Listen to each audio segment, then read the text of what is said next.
Ladies and gentlemen, my name is Keith, and welcome to my review of the new film, Life of the Party, starring Academy Award nominee Melissa McCarthy. Now, Melissa McCarthy exploded onto the scene in the film Bridesmaids. Now, I know a lot of you will say, but Keith, she was in Gilmore Girls as well.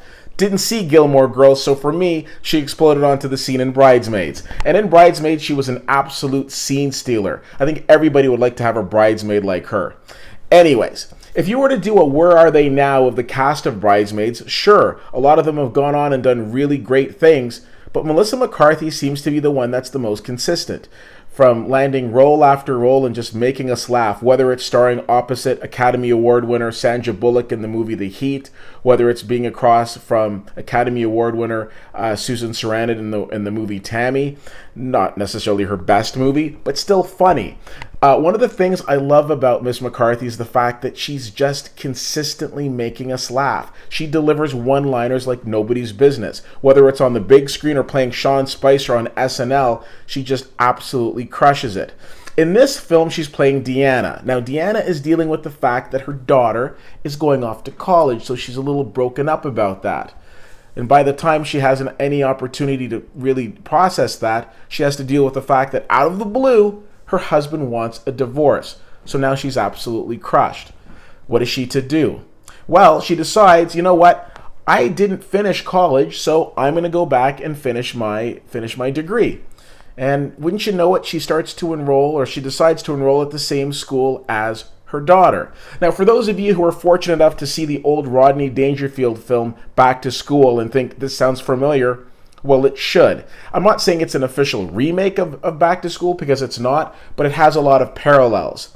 Now, in this film, you have to make a decision. Are you going into this movie to take it seriously, or are you going in to have fun? So I went into this movie to have fun because it has Melissa McCarthy's name on the marquee, and to that end, she doesn't disappoint. Now, I would say go in cold. Don't watch the trailer before you go, because if you do, there's a lot in this trailer. Unfortunately, it gives a little too much away. But what I'll say is that you're going to get a lot of good laughs, a lot of good one-liners, a lot of interesting situations that Deanna finds herself in. And it isn't just her. It's the fact that she's got this interesting relationship with her daughter, and then expanding upon that with her daughter's friends. So there's this whole strong solidarity piece to the film. So it's very easy for me to sit here and say, okay, there are some aspects of the film that didn't make sense, and there's some plot points that weren't pulled all the way through. 100%. But let me ask you this. Is it a comedy? Yes. Did I laugh? Absolutely. Did I find myself laughing so much I was missing some of the jokes? Absolutely. And to me, that's a sign of a pretty darn good comedy. One of the best comedies that I've seen in a long time.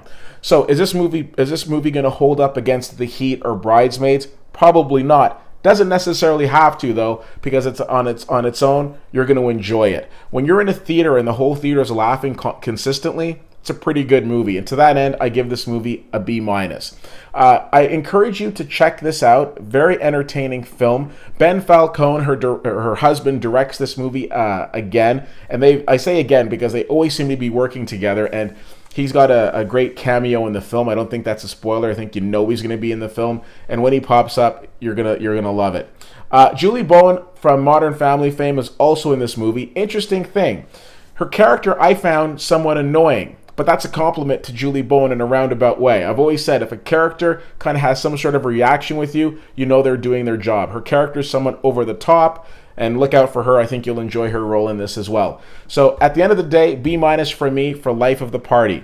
If you have the chance to go and see this movie, let me know what you think. How do you do that? Glad you asked. CFL_fan on Twitter, Facebook.com/WittyWhittier and WittyWhittier.com.